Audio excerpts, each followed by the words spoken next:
Assalamualaikum warahmatullahi wabarakatuh.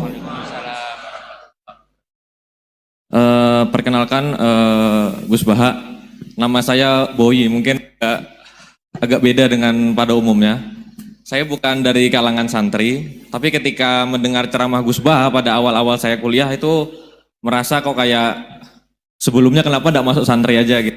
Karena ternyata toh yang diajarkan juga banyak dasar-dasarnya atau prinsip-prinsipnya yang sama dari jalur berpikir dan lain sebagainya. Yang ingin saya tanyakan di sini adalah ketika Gus Baha menyampaikan tentang diroyah, mungkin singkat saja Gus, apakah diroyah ini alat atau ilmu universal yang bisa digunakan ketika berdialog dengan orang-orang yang mengatakan itu kan kaidah kalian gitu, itu kan kaidahmu, ada hal-hal yang memang tidak bisa dipersamakan atau tidak bisa digeneralisir, ya mungkin seperti itu Gus. Dan juga yang terakhir, kalau boleh saya izin bersalaman boleh Gus. Kesempatan. Oke, Assalamualaikum warahmatullahi wabarakatuh.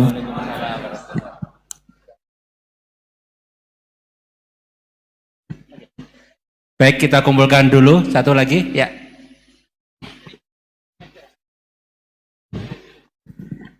Cek. Bismillahirrahmanirrahim. Assalamualaikum warahmatullahi wabarakatuh. Ya, perkenalkan saya Taufik Satrio, biasa dipanggil Tosa. Ya. Ya. Singkatan. Baik, langsung saja mungkin untuk pertanyaannya.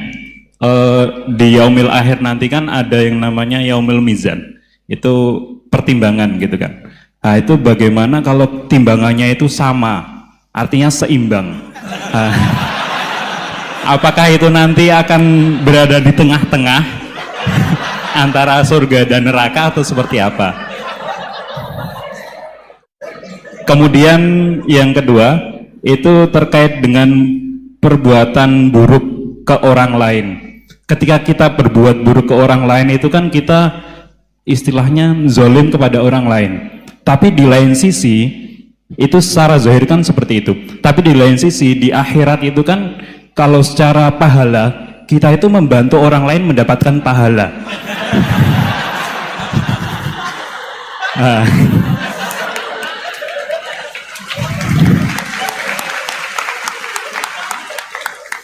Jadi, seperti apa Gus? Terima kasih. Assalamualaikum warahmatullahi wabarakatuh. Terima kasih Mas Tosa, ya. Silakan Ibu, ya.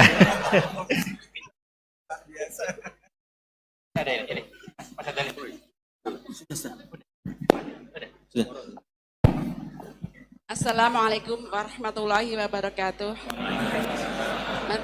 Perkenalkan saya Nazrullah Hasanah. Mau bertanya, apakah perbedaan NU sama Muhammadiyah?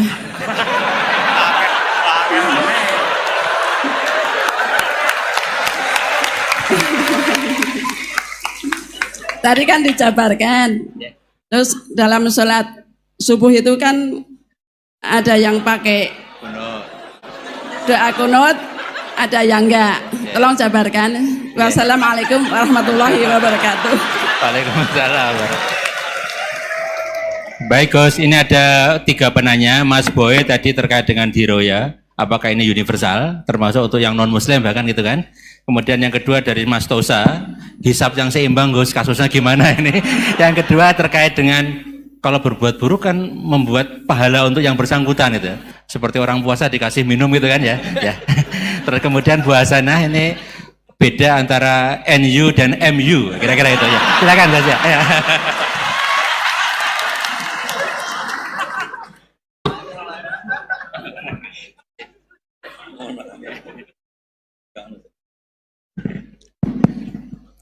Bismillahirrahmanirrahim. Sebelum saya jawab, saya senang kalian semua senang dengan sesuatu yang taat itu. Banyak orang untuk senang nunggu maksiat dulu. Mungkin melihat perempuan yang tidak mahram, melihat sesuatu yang maksiat. Jadi ini spesial. Majelis ilmu tapi apa? Senang. Ini sesuai rencana Tuhan lah. Seorang itu senang dengan taat, senang dengan ilmu. Ini luar biasa, no? Luar biasa. Tadi pertanyaannya kalau diroya, jadi Islam itu agama untuk logika objektif. Jadi diroya itu ya global, universal. Misalnya saya beri contoh Tuhan yang satu. Itu dulu, saya ulang lagi, dulu itu ada imam namanya Imam Amudi. Itu pengajar matematika, Mas Boy. Pengajar matematika. Itu kan nggak lazim, tapi kiai kok pengajar apa?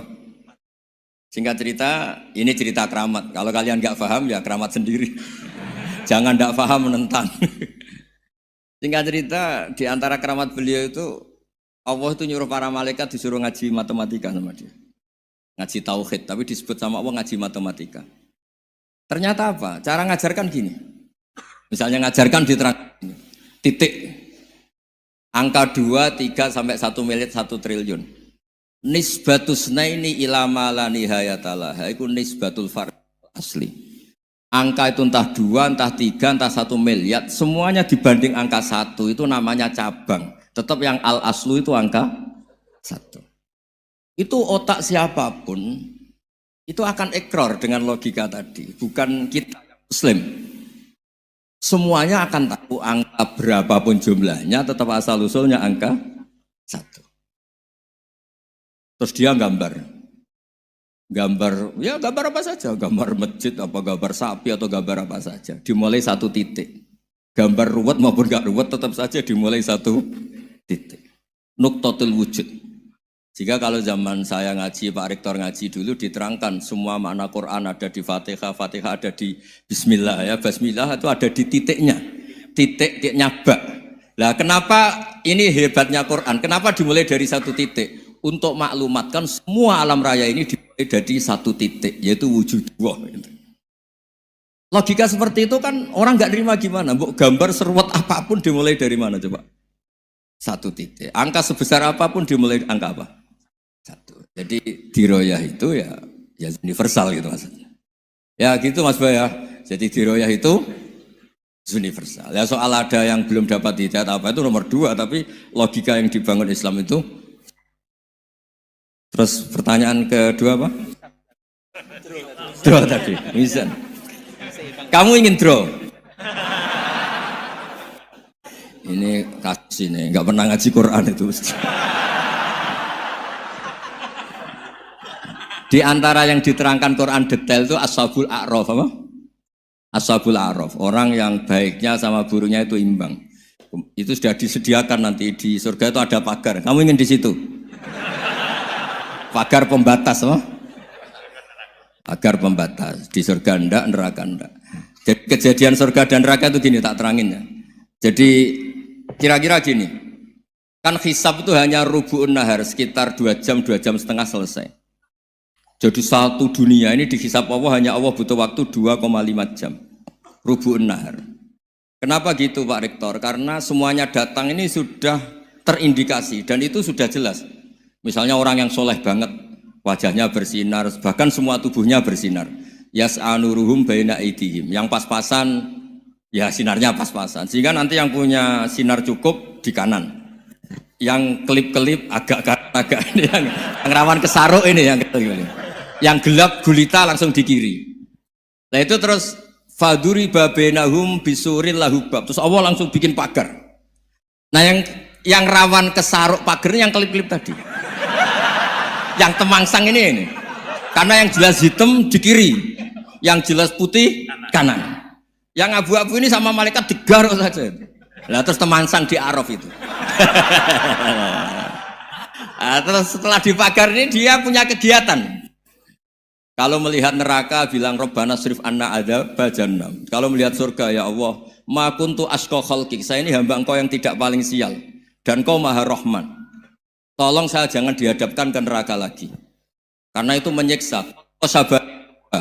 Wa ahraqaka. Ya ketika melihat neraka itu dia komentar, ya Allah, neraka ini begitu merusak wajah saya. Hawa panasnya itu sudah menghancurkan semua. Baunya juga agak enak. Saya minta saya dihadapkan ke surga. Bersama Allah. Tapi kamu tidak minta lagi kan? Tidak, saya hanya minta itu tok. Gitu. Nah ini saya pandu. Kalau kamu ngalami tak pandu. Kalau kamu ngalami tak pandu. sama Allah terus diberi janji supaya tidak minta yang lain. Tidak, saya tidak akan minta lagi. Terus melihat surga. Nah, di surga melihat orang kayak gitu kan, di surga nanti kalian kan hura-hura semua. Wah, istri yang di dunia kurang cantik, rewel, yang di surga itu istrinya cantik semua, gak rewel semua. Gak minta belanja, cantiknya tidak usah ke salon, pokoknya top lah. Terus dia melihat, tersiksa, cara Jawa ngiler. Wih, masa ngelihat tok? Akhirnya ya lama-lama berani ngajukan, ya Allah masa ngelihat tok? Gitu.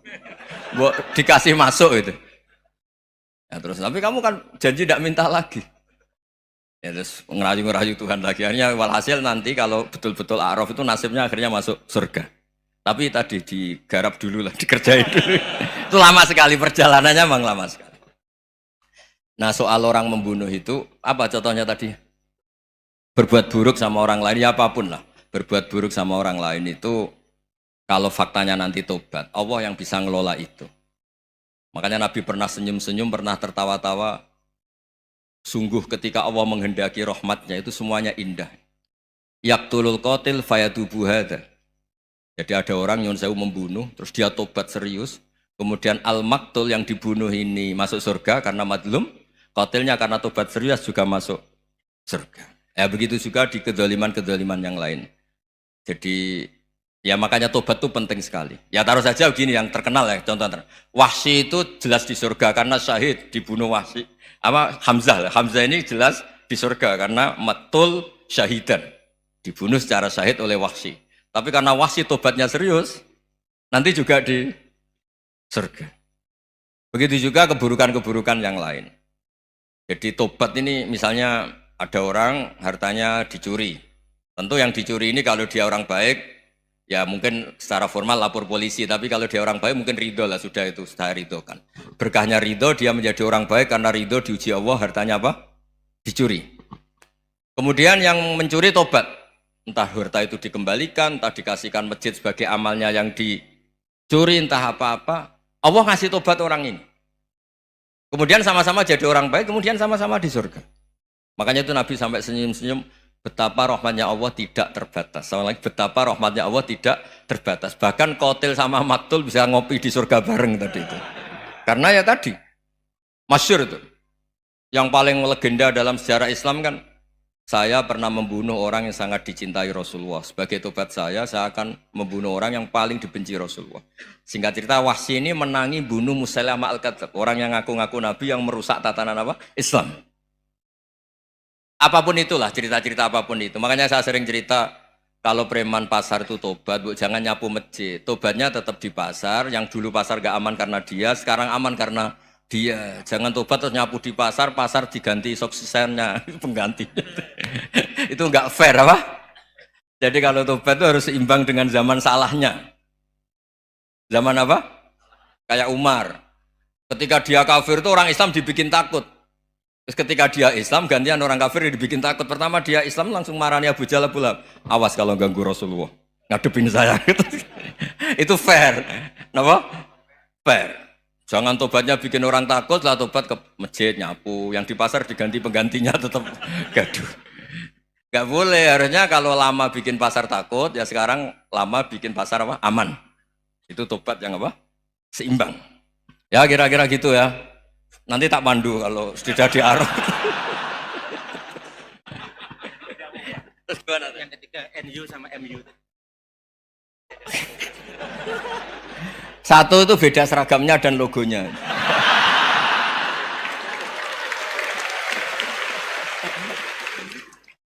Kedua nama ketua umumnya. Ketiga tanggal acara besarnya.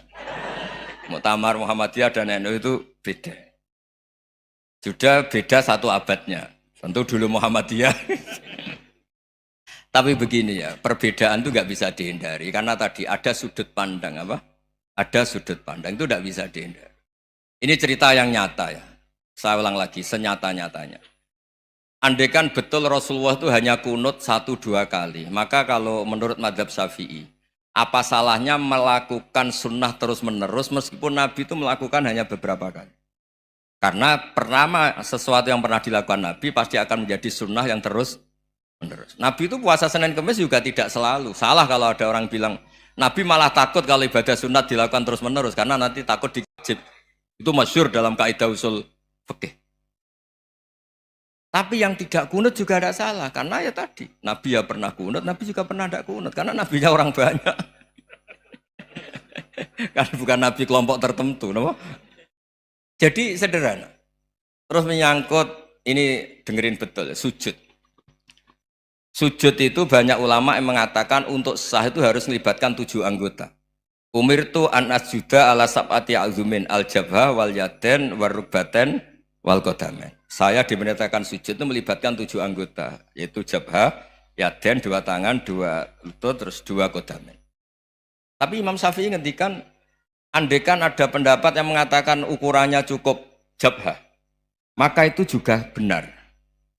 Karena Nabi ketika sujud ngendikan sajadalaka waj'i wa sam'i wa basori. Ya Allah telah sujud ke engkau wajah saya, jabha saya. Nabi tidak menyebut tangan, tidak menyebut rukbaten, tidak menyebut qadamen. Ini wajah tu wajah, ukurannya itu hanya jabha. Itu kayak iya kayak enggak.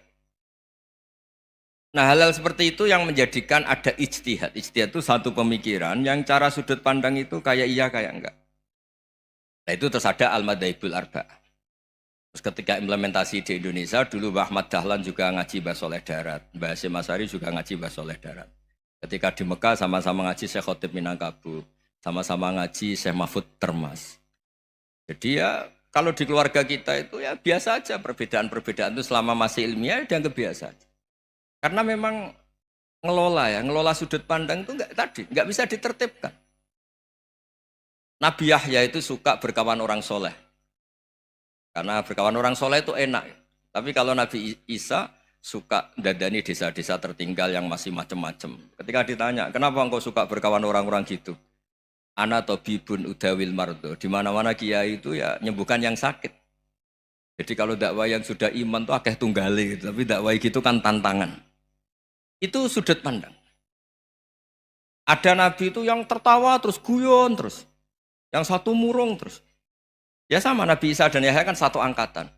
Mali aroka dohikan fakaan nama tak manumin makrillah. Kamu kok tertawa-tawa terus seakan-akan nggak ada adab saja. Yang satu tanya, Mali aroka abisan kaan nakata kenatumir rahmatillah. Wong kok murung terus, kok dunia orang rahmat deh. Nah anda ini orang hebat. Guyu banter ya iso, nangis banter ya iso. Nah itu sudah orang kombinasi itu. Isa ya mau, ya mau, Muhammadiyah ya gelem, NU ya gelem. Ya maksudnya sudah biasa aja. Karena tadi konstitusi NU yang mengatakan ibadah harus ikhlas karena Allah, Muhammadiyah juga sama harus ikhlas karena ya sudah kalau karena Allah sudah selesai kan. Yang menjadi masalah itu kan identitas untuk hadun nafsi untuk diri sendiri. Kalau kita ikhlas masalahnya apa? Coba masalahnya apa coba? Imam Syafi'i pernah di Masjid Abu Hanifah yang tidak kunut. Beliau enggak kunut. Ketika ditanya 5 ada tarok tal kunut, ikroman di hadal madhab. Saya menghormati madhab ini. Jadi ya biasa. Sebaliknya juga sama. Orang-orang Hanafi kalau Imam Syafi'i kunut ya ikut kunut. Karena kalaupun Anda yakin itu tidak disyariatkan, kamu juga yakin itu tidak membatalkan apa? Sholat. Itu yang perlu dicatat. Kalau Anda tidak yakin sunat, kan tidak yakin kalau itu membatalkan sholat. Jadi sebetulnya kalau dianalisis secara keilmuan itu ya semuanya normal. Karena tadi Rasulullah itu al-Bahrul Muhit, Nabi itu lautan yang luas sekali. Orang akan mengambil air sesuai kapasitas masing-masing. Dan akan merasakan kualitas air juga sesuai kapasitas masing-masing. Orang yang sangat haus melihat air seteguk ini luar biasa. Tapi yang tidak haus mungkin melihat itu biasa-biasa saja. Jadi makanya saya mohonlah, sudahlah itu biasa saja, apalagi secara sanad ya sama, secara tradisi sama. Ya soal perbedaan harus dengan NU, antara Muhammadiyah juga biasa beda. Mungkin di UI antar rektorat juga beda-beda. Yang satu suka dekat rektor, yang satu suka enggak. Monggo asal itu niatnya ikhlas. Terakhir saya beri cerita, ada sahabat ditanya, "Sifli wajah Rasulillah." Coba tolong saya ceritakan wajahnya Nabi kayak apa. Sahabat tuh nangis senangis-nangisnya. Kenapa engkau menangis? Saya itu tidak pernah melihat wajah Rasulullah SAW. Loh kenapa? Engkau kan sahabat. Sungkan. Sebagai bentuk penghormatan saya tidak berani melihat wajahnya. Sebagai bentuk penghormatan pada waktu Nabi, saya tidak berani sowan. Nabi di dalam punya keluarga, punya istri, punya cucu. Kalau saya sowan tuh ganggu. Ya masuk akal. Bentuk hormat itu tidak ganggu kan. Tapi ada orang-orang yang bentuk hormat, bentuk sayang itu sering datang ke majelis Nabi. Sama-sama masuk akal. Bisa didebat gimana? Sama-sama masuk akal. Ya sudah, itu ijtihad. Maksudnya itu ijtihad. Itu sudah sama-sama masuk akal. Abul Hasan Asyadili itu kalau kemana-mana pakai mobil mewah, pakai baju mewah. Ketika ditanya, Anda ini ulama kok pakaiannya mewah, mobilnya mewah. Ben wong ra kepikiran nyangoni ya. Nah, tapi nak kowe tawaduk melas. Terus dibalekno umbalmu sakit. Ngono nang ra iso mulai kiai ini. Ya tapi misalnya semua gitu mesti ada yang salah paham, itu keangkuhan. Tapi kalau semuanya kelihatan gembel, nanti orang trauma jadi kiai. Takut kayak itu.